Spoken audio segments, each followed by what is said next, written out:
लेकिन यह अपराध एक ही नहीं हुआ 1993 में, जब इसकी इंक्वायरी की कि भाई किस बुनियाद पर आपने माइनॉरिटी कमीशन बनाया, किस बुनियाद पे आपने भारत की जनसंख्या में यह तय किया कि कौन माइनॉरिटी में है और कौन मेजॉरिटी में है। उसका कोई बेसिस होगा, उसकी कोई परिभाषा होगी, कोई डेफिनेशन होगी। तो आरटीआई के माध्यम से पता चला कि ना तो कोई परिभाषा है, ना कोई बेसिस है, सिर्फ राजनीतिक स्वार्थ के लिए, क्योंकि उन मुसलमानों ने 1984 में कांग्रेसी गुंडों का साथ देने के लिए सिखों की हत्याएं की थी। कांग्रेस का साथ दिया था इंदिरा गांधी की हत्या के बाद। कांग्रेसियों ने इन्हीं दिल्ली शहर के और आसपास के गुंडे मुसलमानों से मर्डर और कत्ल कराए। उसी कांग्रेस के अंदर जो सत्ता में बैठे हुए मुसलमान थे, उन्होंने कहा अब मुसलमान को आपको कुछ देना होगा, नहीं तो वो नाराज हो जाएगा। तो आपने माइनॉरिटी कमीशन को रातों रात घोषित कर दिया कि ये मुसलमान माइनॉरिटी में है, पारसी माइनॉरिटी में है, सिख माइनॉरिटी में है, बौद्ध माइनॉरिटी में है। तो 5 लोगों को आपने माइनॉरिटी बना दिया। अब 50,000 पारसी हैं पूरे देश की पॉपुलेशन, 50,000 ओनली। लेकिन एक तरफ 25 से 30 करोड़ मुसलमान हैं, वो भी माइनॉरिटी में है। 2.5% सिख भी माइनॉरिटी में है। बिना पूछे आपने कैसे कर दिया? भारत के संविधान की जो आत्मा है, जो सोल है, ये उसके भी खिलाफ है। जब भारत सेकुलर है तो फिर इस किस्म का माइनॉरिटी और मेजॉरिटी का चक्कर ही नहीं हो सकता। लेकिन हुआ, क्योंकि सब मिले हुए थे, सत्ता के अंदर भी, सत्ता के बाहर भी, और एक बहुत बड़ा वर्ग जो ये चाहता था कि ऐसी ही व्यवस्था बनी रहे और हमारा काम चलता रहे। तो आपने राष्ट्रीय अल्पसंख्यक आयोग के माध्यम से करोड़ों अरबों रुपया बांटा 93 से लेके 2020 तक। लेकिन साथ साथ एक और झूठ बोला, जिस झूठ को हमारी टीम के लोगों ने पकड़ लिया, और अब पकड़ लिया है तो कोर्ट भी दाएं बाएं कर रही है, अखबार मीडिया भी नहीं बोल रहा है। वैसे तो छोटी छोटी बात पे मीडिया उचकने लगता है। हमें यह पता चला कि राष्ट्रीय अल्पसंख्यक आयोग बना तो इसमें कहा गया कि मुसलमान, सिख, पारसी, बौद्ध और क्रिश्चियंस, इनको विशेष चीजें, विशेष स्कॉलरशिप दिए जाएंगे। यहां तक मान लिया। लेकिन फिर हर राज्य में बन गया, राज्य वाले भी काम करने लगे।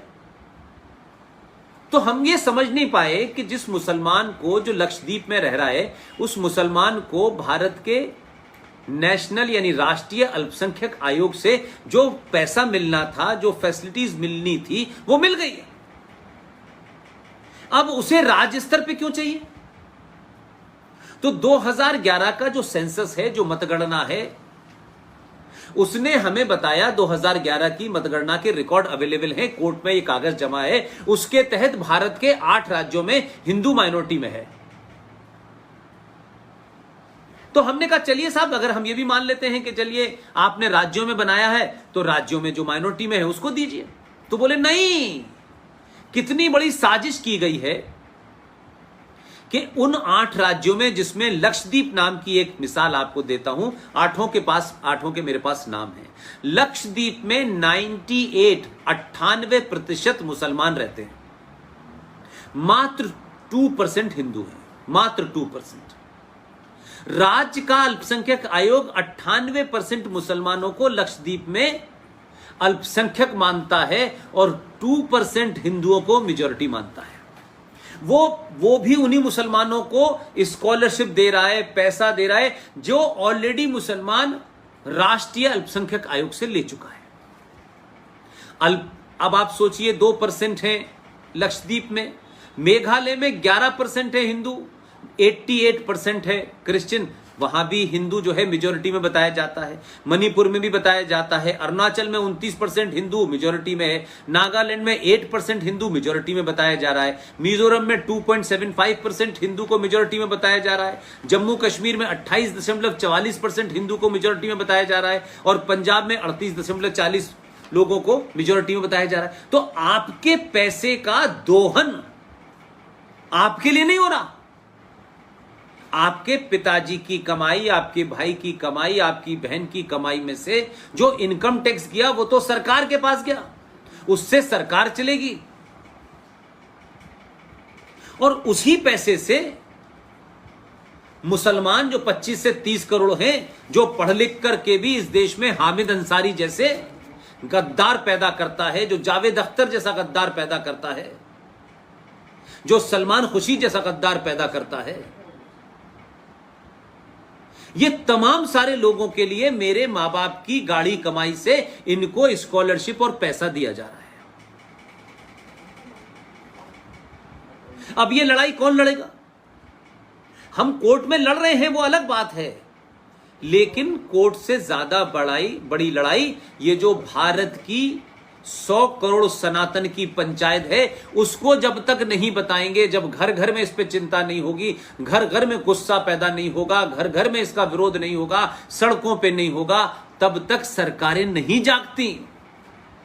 तो हमें एक समाज, एक चेतन्य नागरिक के माध्यम से, एक एक्टिव सिटीजन के नाते इन मुद्दों को हटाना है। और जिहादी आपको क्या आप उलझा रहे हैं?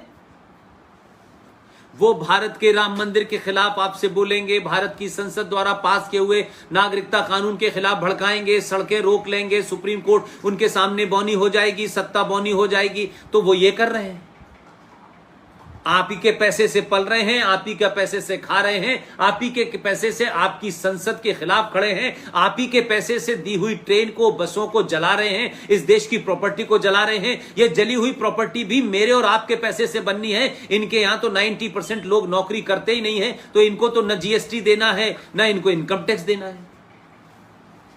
तो 25 से 30 करोड़ दंगाइयों के लिए मेरे और आपके घर से टैक्स का पैसा जाता है। और यहां भी ठीक है, इसके बाद एक और जघन्य अपराध है, क्योंकि मैं चाहता हूं ये चर्चा के विषय बने, ये चौराहे चौराहे बने, क्योंकि इससे भारत की आने वाली भविष्य की जनरेशन का सीधा सीधा वास्ता है। मैं इस जनरेशन को अच्छे सपने नहीं दिखाना चाहता, मैं इस जनरेशन को अच्छे सपने साकार करने के लिए यथार्थ बता करके मानसिक रूप पे तैयार करना चाहता हूं, ताकि आप न तर्क में हारें, न शास्त्रार्थ में हारें, न रेफरेंस में हारें, न अपने तर्क में हारें।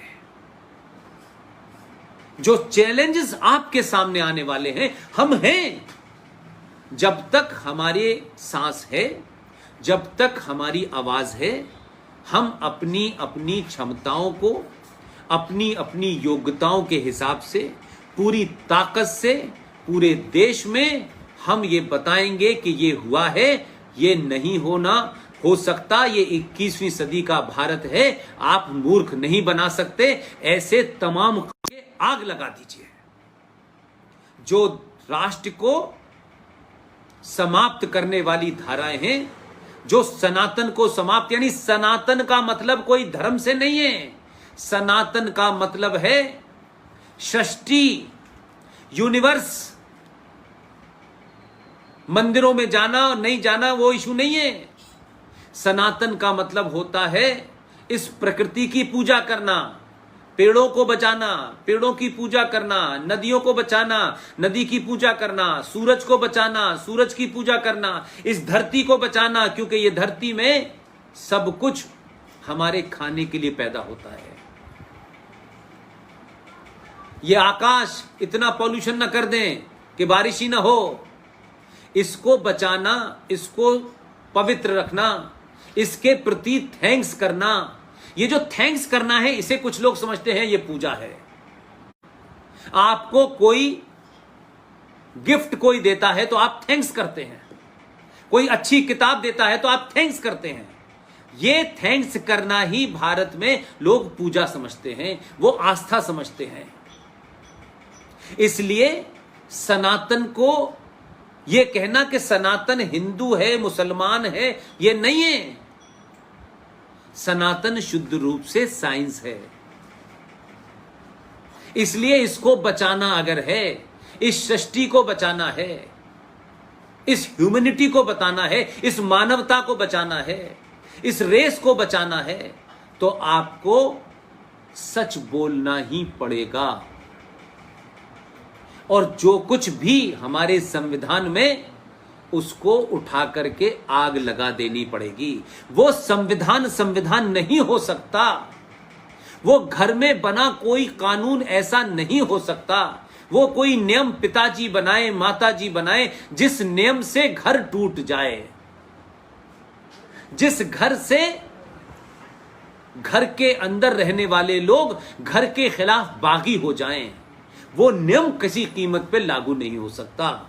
घर मजबूत रहे ऐसे नियम बनाए जाते हैं कि घर के रात के अंधेरे से पहले घर सबको आना है, घर की रात की टेबल पे खाना खाते वक्त सबको मौजूद रहना है। इस नियम के पीछे कई सारे कारण हैं कि आप बेवजह रात में न घूमें, आप बेवजह कहीं जाएंगे, रात में कहां फंस जाएंगे, देर हो जाएगी, आपकी जान संकट में हो सकती है। ये नियम बनाए गए हैं, लेकिन घर में अगर कोई ऐसा नियम बनाया जाता है जिससे घर के टूटने का डर है, जिससे घर के बिखरने का डर है, वो नियम उसको बाहर फेंक दीजिए।